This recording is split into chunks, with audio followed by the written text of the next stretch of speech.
Happy Canada Day to everybody who's maybe celebrating. I don't know if you are, but if you are, Jesus Christ. Happy Canada Day. That's what a sad day that is. It's funny how the woke people made Canada Day into this evil thing that we shouldn't do, and then it was awful. It sucked. And now that they're like trying to get it back to normal, it's just like even more depressing. It was almost less depressing when they made Canada Day about we shouldn't have Canada anymore. That was less depressing than Mark Carney flipping, pancakes or whatever the fuck he was doing. I mean, what a complete nightmare. My dad was there. He said that nobody's celebrating because there's nothing to celebrate. Oh, he's calling me right now. Hey, what's up? Hi, can you? I'm checking. Can you hear me? Yeah. Can you send me the address? You can send me the old one. I just need to put in for check-in. 39. Okay. I'll text it to you. Okay, bye. Text the old one. Bye.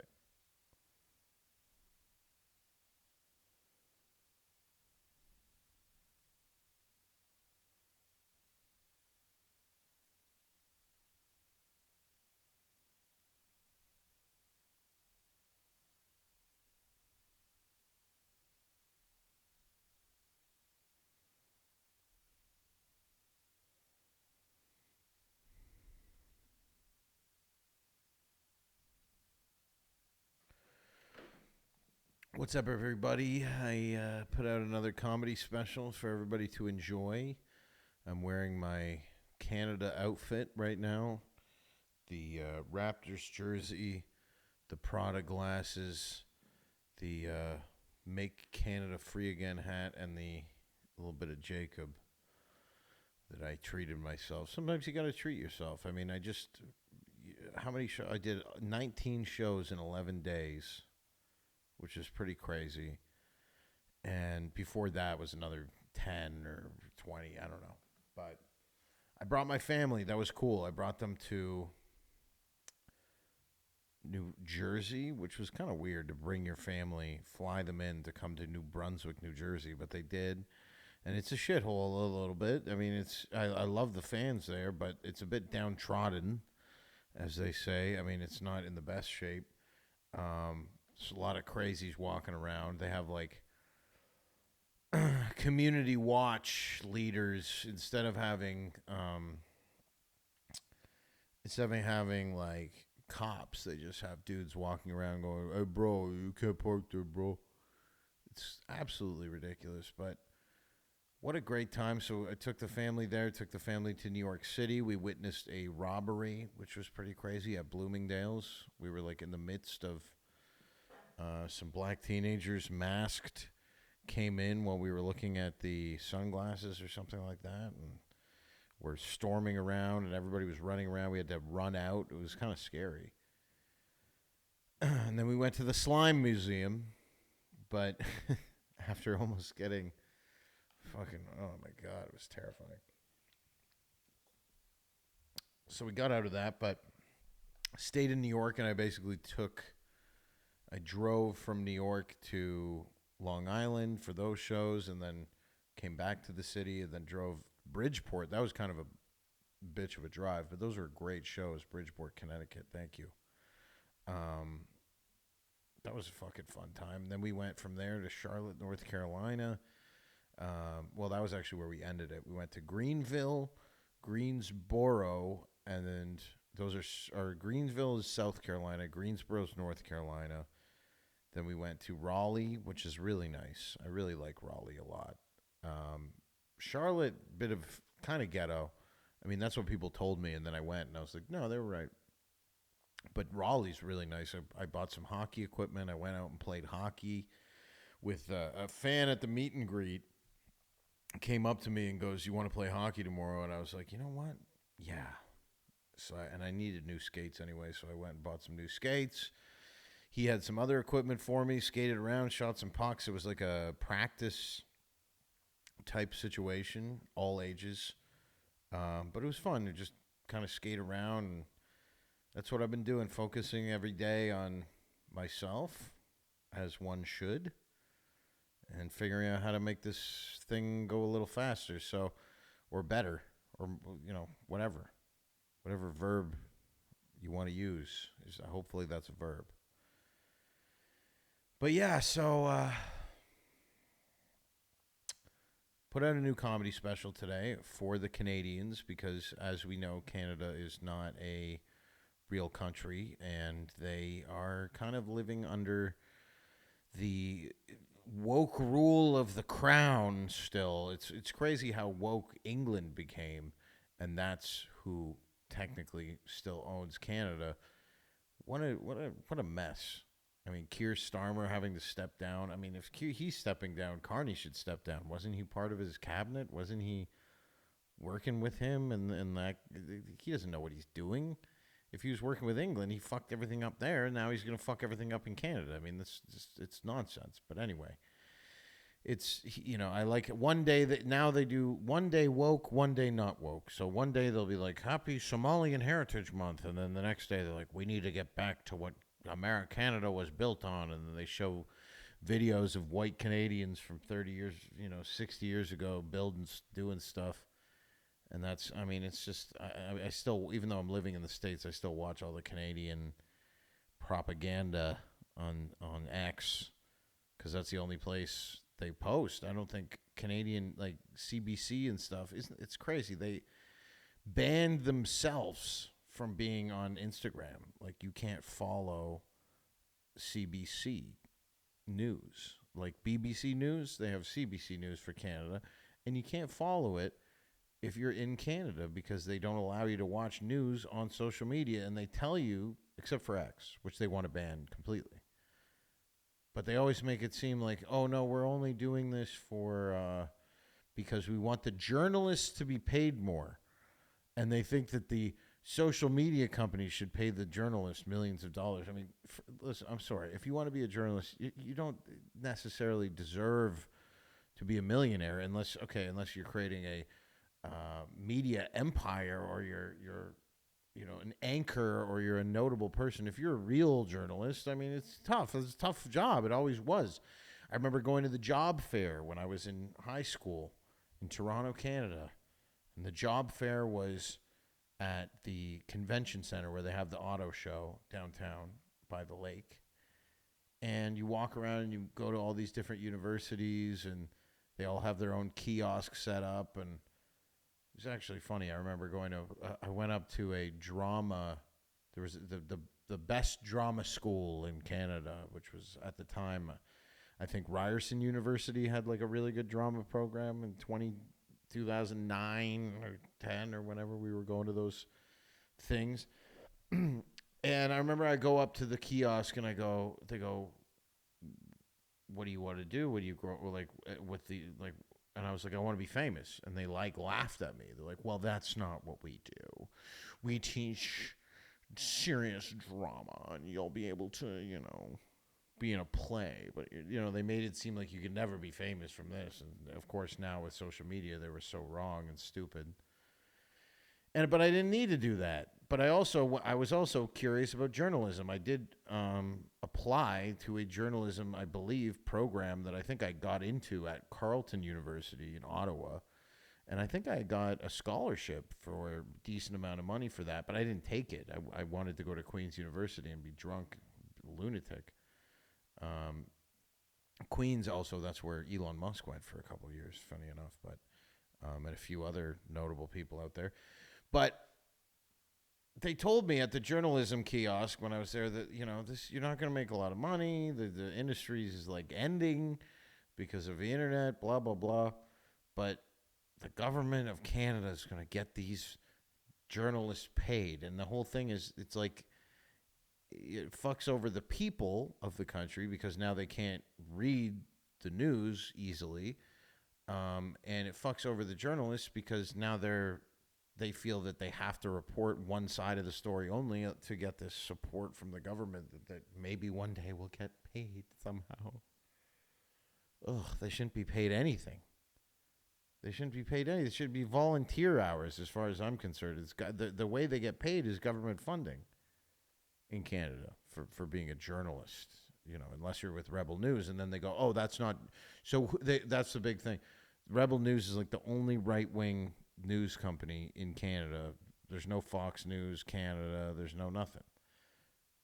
And when they go and ask, and then they go, well, who are you with? And they go, Rebel, and they go, that's not a real journalist. It's like, so you can only be a real journalist if you're left-wing, is really what they're saying in Canada. That's what they mean when they say that.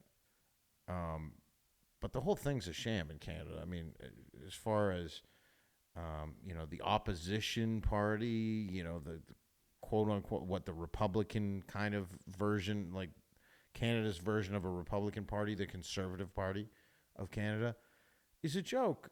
The guy's been running, the same guy, Pierre Poilievre, he's been there for, I don't even know how many years, and he's lost 2 elections, this guy. 2. And he's still the leader. I mean, how is that possible? Nobody likes you. You didn't win. I could go on, but they're always trying, the conservatives in Canada, they're always trying to win over some of the liberal voters and try to bring them to you don't need to do it. You can't do that. They're brainwashed to shit. You're not going to convince them to vote conservative. The only people you're going to convince is the people out in the middle of nowhere who never voted once in their life.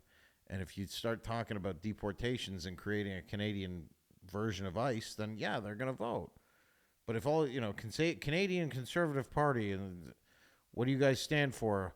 LGBTQ rights. Oh, well, so how are you different from the liberals? Well, we don't.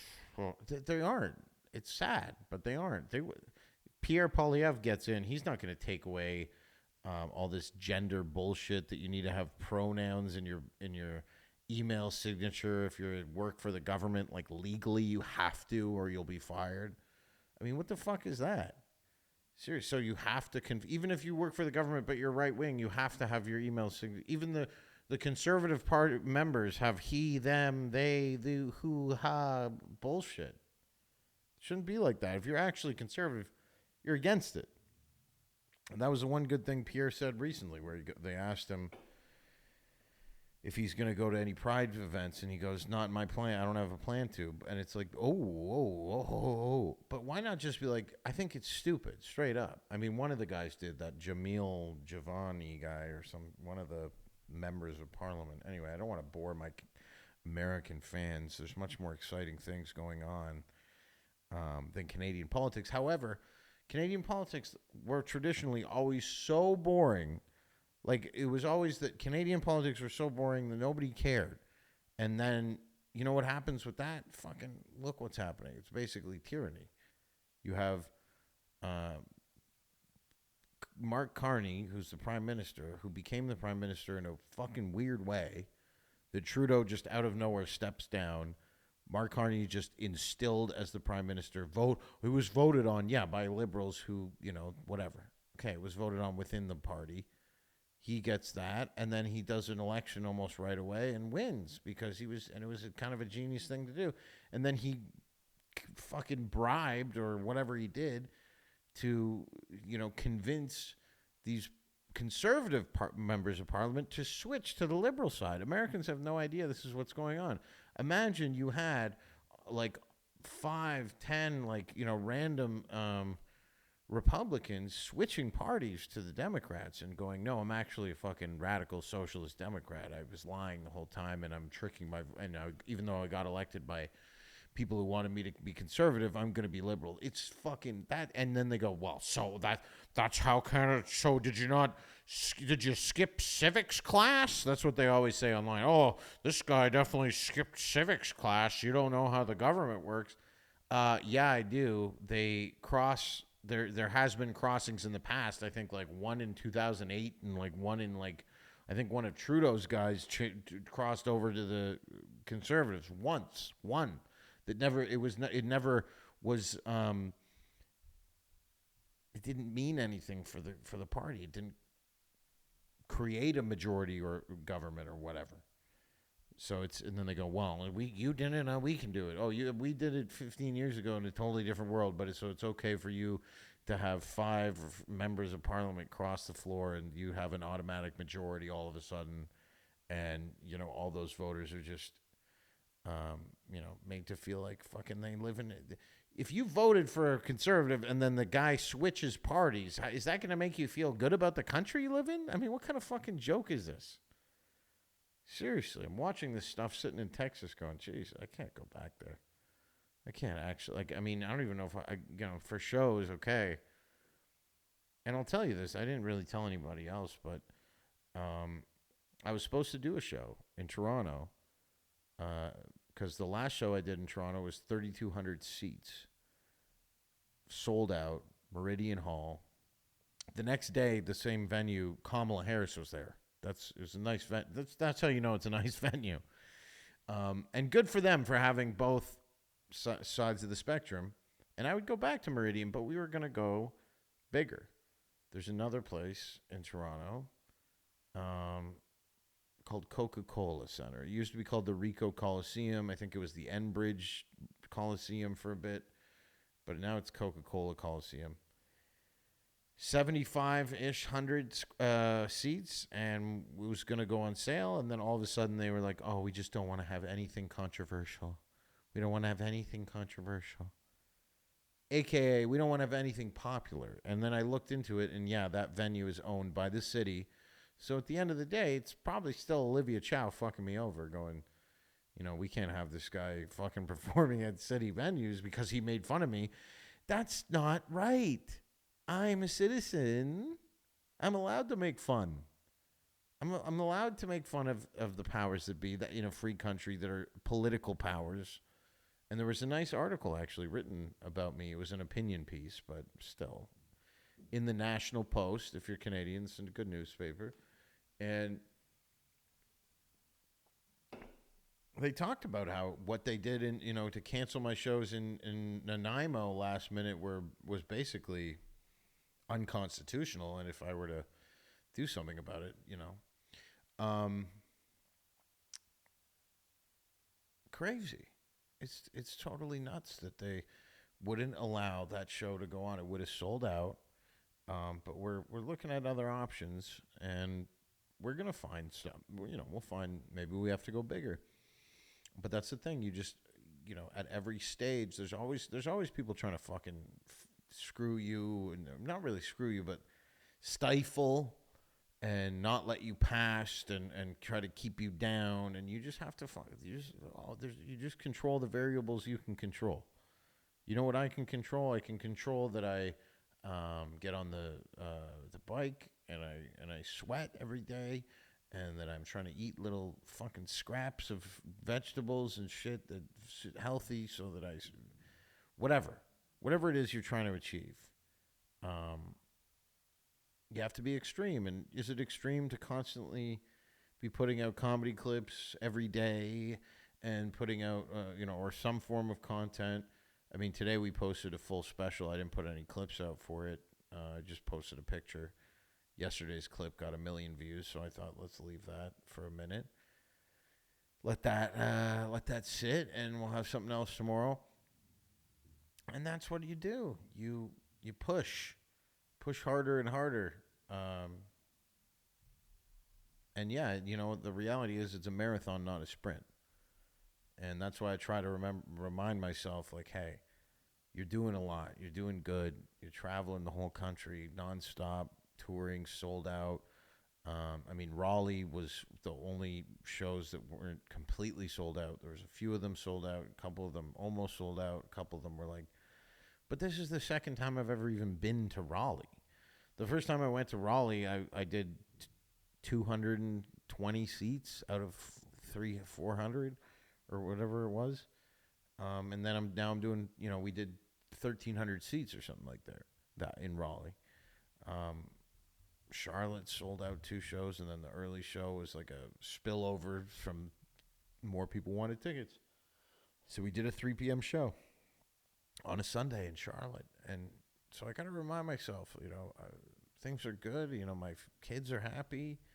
Um, that's really all you can ask for. You got to focus on what matters. And what matters to me is comedy, too. Like, comedy matters to me in the sense that I want to keep it fresh. I want to keep it new. Like, the two specials that I put out, everything that I'm doing now on stage is new from that. And people love that. They love to come and they know I haven't seen this. There's a couple shows, I think, in Jersey where there's a little bit of overlap. Some people had already seen me here or there, or Bridgeport. People came to see me in Mohegan, and then they came to Bridgeport, and I was just starting the new set. So they actually got two pretty cool perspectives. But to really, you don't even want to give anybody advice. I mean, because nobody gives anybody advice in comedy, really. Contrary to what maybe they do, maybe I just don't get any. I don't know. But there's always some thing going on, and people don't realize that all comedy's connected, even though I'm separate. People might be a fan of mine, not a fan of anybody else's, but all the comedians know each other. They all know of each other, especially the ones that are selling tickets. They all know who they are. So it's it's kind of like a sport. I mean, that's what I'm trying to do. I don't know if I look any thinner in this fucking angle, but I I'm like a fucking athlete a little bit. I have to tour. I have to be at new places. I have to be healthy enough to get on stage. I can't I can't be getting sick every fucking week. That was another thing with the constant drinking that I kind of slowed down on. That helped me lose some weight, but don't feel as sluggish. Don't feel as whatever, lethargic, and just trying to, even this, like, I'm sitting down, I have a moment, let's do it. Let's just fucking fire it up. And that's how you run a business. A lot of people don't realize that most businesses are run by the seat of some guy's pants. And, there's moving parts, but like to be the nucleus of something it's fuck, I can't think of the word. I'm too stupid. But I want to, it's like tumultuous, I guess you could say, ish. I don't know if that's the right word, but it's random. You don't know what you're supposed to be doing at any. Nobody's telling you what to do. You have to know what to do. You have to have the accountants and the thing and the agents and the managers and then you have the guys working for you that are doing the video and that are editing the video and posting the video, and so it's a lot of moving parts. It is a business, and when you're the comedian at the center of it, you're like a CEO of your own comedy company. That's really what it is. There's nobody in control of you. Like, I could say to my agent, I don't want to do that show. But I don't, because I'm, a little hungry hippo out here trying to fucking make a name for myself, baby. That's what this is about. That's what life is about. Whatever you're in, make a name for yourself as if you're a plumber, be the best plumber, or one of the, to work to be the best. I think it was Elon who said that. Like, you got to aim way, way higher than you think to get where you want to be. Or Trump, I think, even said that. I think Trump said, if you're going to think big, because you're going to think anyway. And the days where I'm like, oh, I don't know if I want to do this. I don't want to. No, meaning I don't know if I want to do a pod. I don't know if I want to. I remember when I was editing all of my own clips. And yeah, that was a fucking bitch. It sucked ass sometimes, and it was kind of annoying, but I did it, and it worked out. And then once you do it enough, if it's successful, then you'll find somebody else to take over that part of the job, and then you move on to the next thing. Okay, here, now I'm sending more footage and more clips, and then you get to the next. You have to think like this if you want to do this business. And wouldn't want to be anywhere else but Austin, Texas, now that I've lived in a lot of, or not lived, but stayed in a lot of different places in the States. Of course, California, beautiful. San Diego, beautiful. If I had $100 million, When I have $100 million, maybe I will want to live in San Diego. Maybe that's the thing. It's so nice. That's why they can tax you like that because they know you're going to live there anyway because it's so nice. But Austin's beautiful. It's right now the weather's amazing. It was like 85, not even over in July. That's pretty good. Usually over 100. It's actually hotter in Canada right now. Toronto, it's 44 degrees, buddy. Fucking Celsius there, pa. AKA, like, I think 44 is, like, pretty high. It's, like, over 100.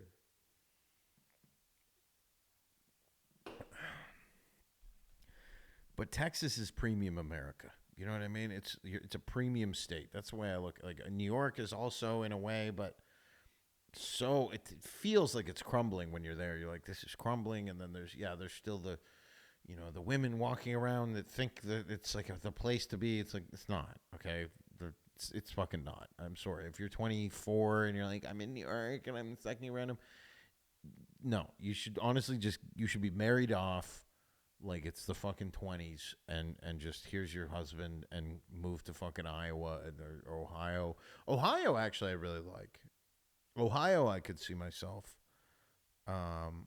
living for sure. Michigan, sometimes I think, but I'd rather Ohio. If I'm gonna, I would just Toledo, Ohio, is awesome, and I love performing there, and that's where I get my T-shirts from. Actually, shout out Frogtown Tees. But I like that part of the country. I like. I hate to say it, I like Oregon and I like Washington State. It's just fucking beautiful. The natural beauty reminds me of Western Canada, but with obviously more going on and less Indians, which I like. But there's tons of homeless, tons of woke. But it's beautiful, beautiful. Live in a fucking $2 million condo in Portland, Oregon, it's nice. It's gorgeous. And they got the good stuff, and they got this and that, and there's a lot of positives to it.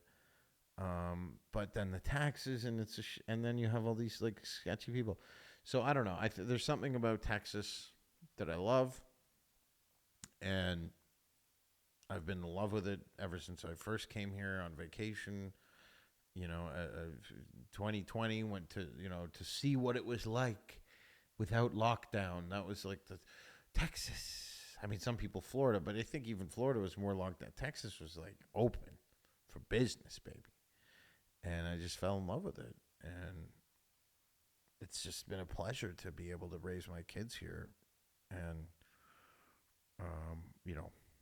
been here a couple of years. It's not fully raised yet. But I really do like it.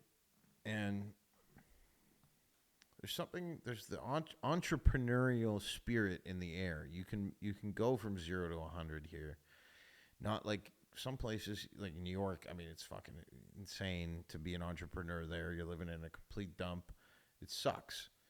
The first place I had here was decent. The second place, it's nice here. There's options. And with the less tax, you can have more of a house. You can have more whatever. If you're not buying a house, you're renting a house. You're paying a lot less tax than somebody. If you own a home and you pay income tax in like one of these high income tax states, what the fuck are you getting for that? I mean, Canada, the whole thing was, you pay income tax, but anything that ever happens to your health is free. And now, the healthcare in Canada is terrible. It's the wait times are like 10 hours. I think it's like 20,000 people a year are dying in Canada of not being seen by a doctor quick enough, and that out of a country that's 40 million is crazy. Not right. But living in a American woke state, paying that super high tax, 50%, the same as you're paying in Canada, and you're not even getting that, at least some shitty healthcare, whatever it is. But it's bad. It's, the trickle down of bad healthcare is doctors care less, they're overworked, they care less about individuals. They do less tests because they know it's going to take too long. They're making more assumptions just on bullshit. America is the greatest country in the world.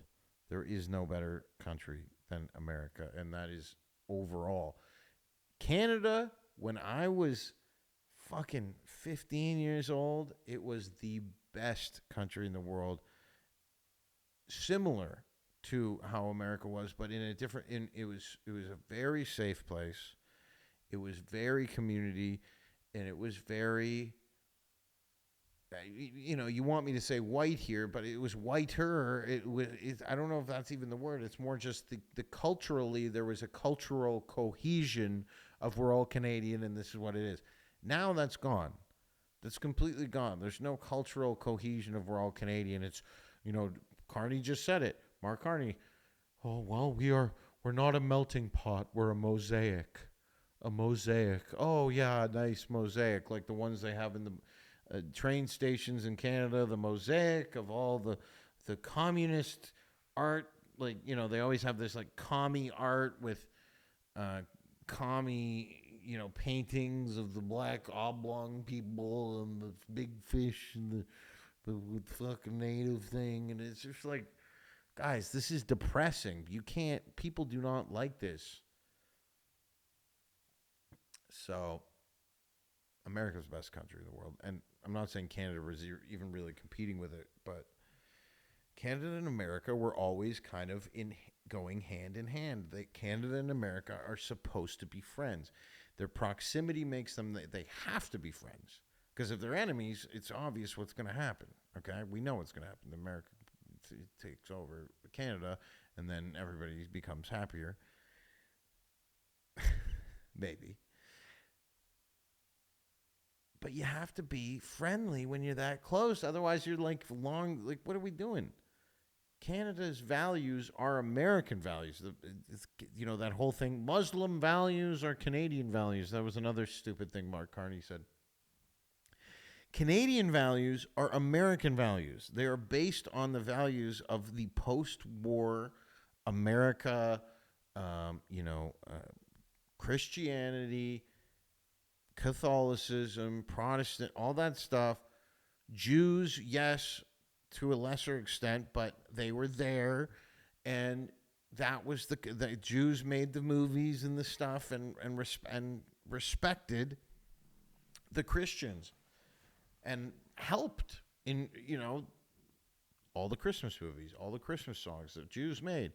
They weren't so Jewish that they couldn't make a song about Christmas, for goodness sakes. My point is that there was a culture, this post-war culture of Canada and America and Europe working together to beat the Nazis and the Japanese and the fascists, and that's all gone away now.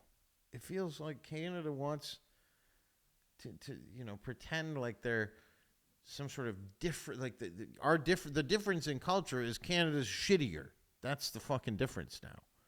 And it shouldn't be like that. When I was a kid, I remember being 12 or 13 years old in Toronto, Canada, and that was the Mecca. At the time, I believe that in Toronto, Canada, had the most condominiums and buildings and skyscrapers under construction out of any city in the world when I was 12.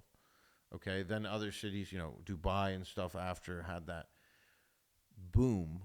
But Toronto had a boom, okay? And same thing with Vancouver. But then they fucked up. They just became too constricting.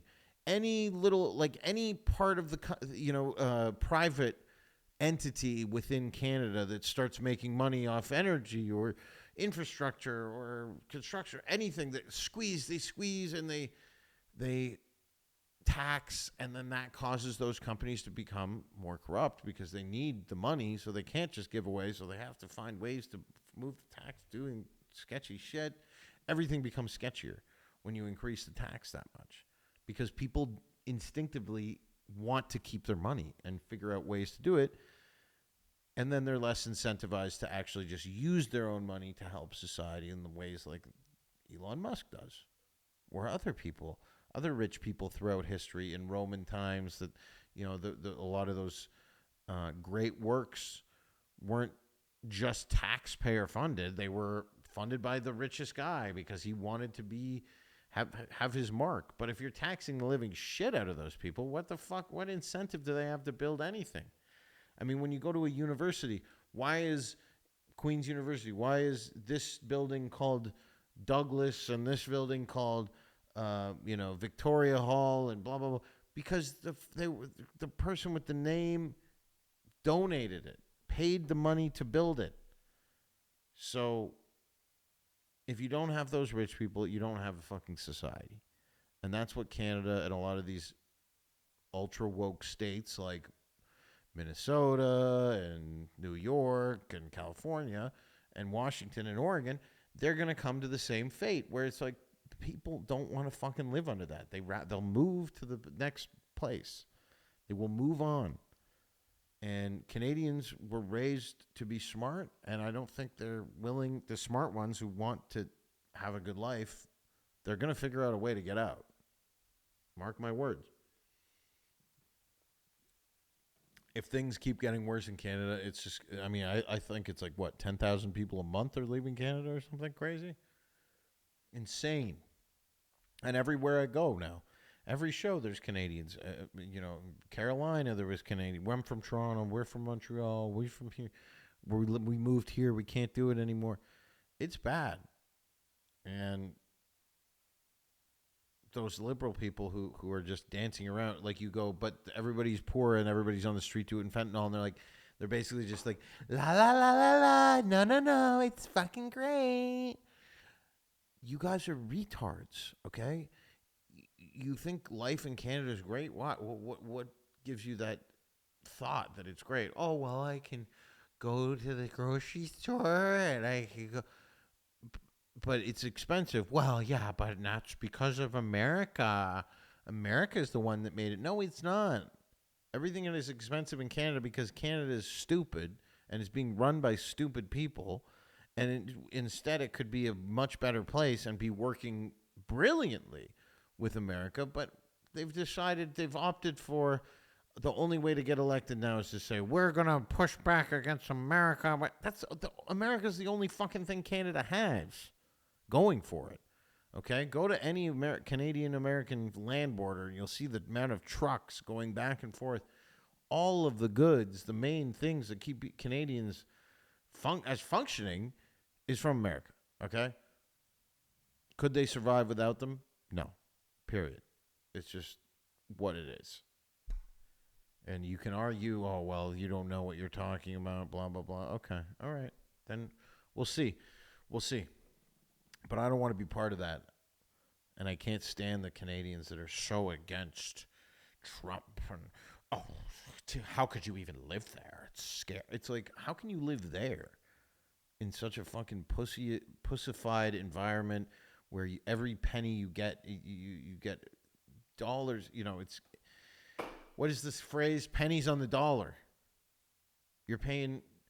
So every dollar you make, you only make 50% of that. You make 50 cents is insanity, or 60 cents. If you're making $10 million a year, you're supposed to, on paper, pay like $6 million. So you actually only have $4 million. So what the fuck is the point? So to make $4 million, you have to make $10 million. That's what you're telling me. And then that's what, yeah. Well, you're a privileged person who makes $10 million. Well, but you know how hard it is to get to $10 million fucking dollars? Or 20 or 100 or whatever. It's like, shame on you for working that hard and being successful. That money should be given to Indian immigrants who just got here, who've been shitting in the river and are throwing their furniture into the forests and destroying the environment. Crazy, or whatever, or to house more immigrants from the Middle East that were relocating and blah, blah, blah, and on and on. Why? What if you just didn't bring them here and then I kept my money and we just made the country better? That's literally it. That's all that needs to happen. But I don't know how to convince anybody to do anything. I have a couple MPs that I text with sometimes, and I don't want to get into detail. I want them to come on the show. I want to do an interview with them. I think it'd be fun, but It's embarrassing. And I'm talking MPs on conservative MPs. Although when I was in Ottawa, staying at the Marriott, and there was a bunch of liberal MPs there as well, and conservatives that recognized me. But the liberal MP was like, "I like your comedy," but it's like you're fucking lying through your teeth. You know you can't like my comedy. They're full of shit. If they liked my comedy, how come not one member of parliament has the balls to retweet it? Oh, he retweeted Ben Bankas' comedy special where he makes fun of all the things that our government told us that we're not allowed to laugh at. What a and you're the rebellious one who listens to every word that the government tells you to do because the government knows best, not the citizens, not the people who elect the government. The government knows best. And that's what liberals have become in Canada. And you have terrible things happening all the time in Canada. Some of them worse than even American crimes and horrible things. These extortion gangs, and I'm sure they have grooming gangs like they do in England, but they have these extortion rings in Canada where these Indians go around to Indian area. They got an Indian area, then the sketchy Indians come and they start doing, you give me fucking $500 a month or I break your window. Like, it's like we're back to fucking, which is kind of funny because when the Italians were doing that, it was like cool. It was like we made movies about it. We made video games, the Mafia game and Godfather. But when Indians do it, we're like, no, this is bad. So I don't know. Maybe it's not. Maybe it's just a rite of passage for immigrants. They come here, they have to do extortion rings, and then eventually they get integrated. Maybe that's what it is. That's what Italians did. So what do I know? But they have all these, the car thievery in Canada is super crazy. And then the home invasions in Canada are super crazy.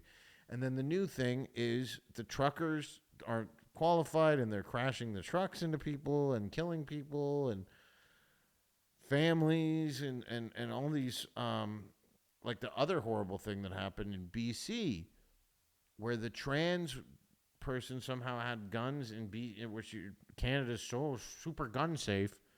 We're very strict gun laws, and then the trans person goes and shoots up the school there with a rifle, and what the fuck is that? And then they barely talk about it because they were trans, and we need to be mindful. What you're saying in that moment is we need to make sure we don't upset any more of these crazy bastards because who the fuck knows what they could do.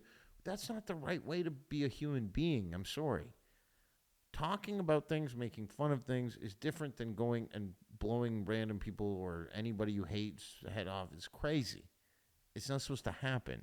That's the reason we have laws. That's the way society functions. And that's how freedom of speech works. You're supposed to be able to take it and go, well, he thinks that, I think this. Maybe I'll post my idea and who will see will get more views. But no, it's just become a weird, one-sided thing. So if it's a horrible thing and a trans person did it and it's in Canada, well, they cover it up and they don't talk about it and they bury the story. And the poor girl who was completely disabled mentally for the rest of her life because she was shot in the head, and that's just supposed to be like forgot about it. Well, it's Canada though, it's safe. It's fucked up, and I'm the only one who talks about it, and I'm the only one who talks about the fact that look, these indigenous communities in Canada get a lot of money. All right, we're talking like I think I saw something that was like $300 billion. That's a lot of money, and that's taxpayer money. And if you're a taxpayer, you should be allowed to complain about where your money is being spent in a free country. If it's a free country and you're paying tax and they're spending the money and then you say, I don't like how you're spending the money, and they go, you're a bigot, you're racist, you're a piece of shit, and you should be fired from your job and you shouldn't be allowed to, you should have your show canceled and blah, blah, blah, then it's not a free country. Especially if some loser complains, oh, he should have a show canceled, and then the venue does cancel it. Like, what kind of fucking bullshit is that? Because the venue should have a backbone and know from experience that things blow over. If you have me on and 30 people, 100 people, even 200, 300 people are upset, but the show we're selling 900 tickets, and maybe next year we're going to do we're going to do 2 shows and then 3 shows, and then who knows, and then I'll move on to the next thing and it'll be whatever. You would have been part of my career. But to cancel because 150 or whatever group of people are upset that we're never going to buy tickets in the first place, it sends a really bad message to the community. It sends a message that if you complain, you don't like something, we'll cancel it because money's meaningless. All the money comes from the government. Why do we even need Ben Bankas' sold-out show? We don't need it. We get a government check every month for having 3 drag time story hours at our thing a month. And even though we only sell 30 tickets out of 700 seats, it's worth it because the government pays for it. The same way that a hotel filled with immigrants in Canada, and you complain about it, but guess what? It's paid for by the government. You're complaining, but you're not allowed. You shouldn't complain because it's racist, but your money is paying for that thing that you don't like. So it is messed up. And of course, the Canadian arts. Canada was always about the arts. We support the arts. But they only support in Canada the arts that are bad. So if you're an artist in Canada and you have no commercial viability, nobody likes you, you have no following, but you paint, and maybe you're mentally challenged or you're some sort of DEI category, you qualify for a grant of maybe even $100,000. $100,000 a year to make shitty art and have 1,400 followers and sell 3 pieces of art, and we'll give you $100,000 to do it because it's Canadian. But if you're a good artist and you sell your own stuff and you aren't left wing, then you don't get the grant. That's as simple as that. If you're not filling the quota of whatever bullshit they need.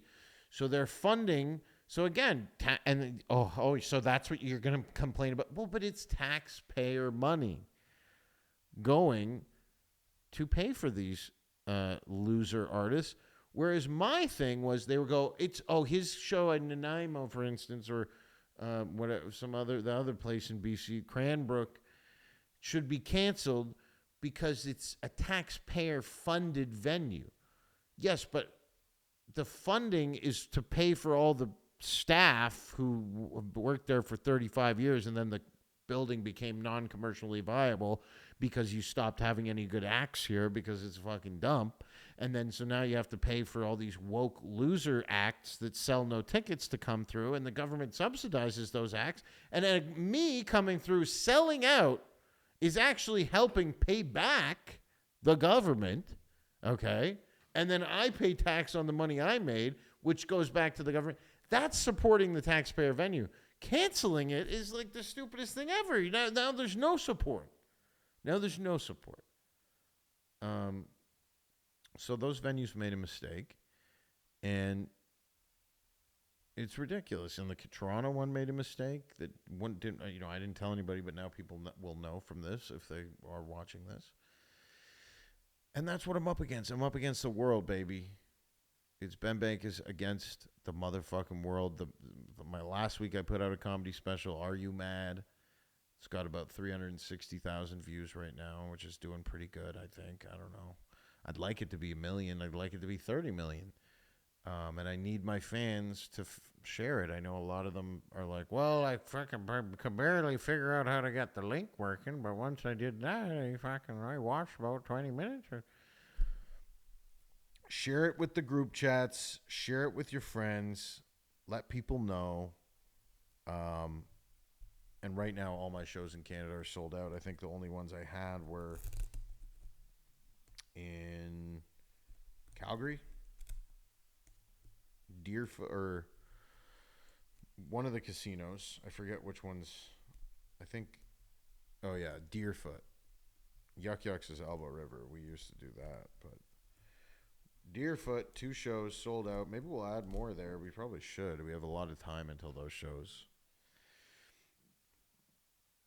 But I appreciate you guys, really. When I do the meet and greets after the show and I meet people and they're so excited and it fucking gives me life, gives me energy. I'm doing the right thing. I'm moving forward. And I'm giving people an amazing thing, that moment of where you laughter and whatever, hanging out after and seeing, bringing the openers out, and they're having a good time, and they're getting a lot of good experience. So all in all, it's an amazing thing, and it's because of you guys, and thank you. And if you like listening to the podcast, please support me on Patreon, patreon.com/Ben Bankas. And we have bonus content over there, and it's the best place to watch. Thank you, and God bless. Oh, wait. It's 4th of July, but maybe by your watching this. Happy 4th of July. Canada sucks. I'm sorry. That's what we're known for apologizing. Canadians, you're always sorry. Well, now they have to be sorry for Canada as a whole. God bless you for watching me and supporting me and sharing with my stuff. And thank you. Good night.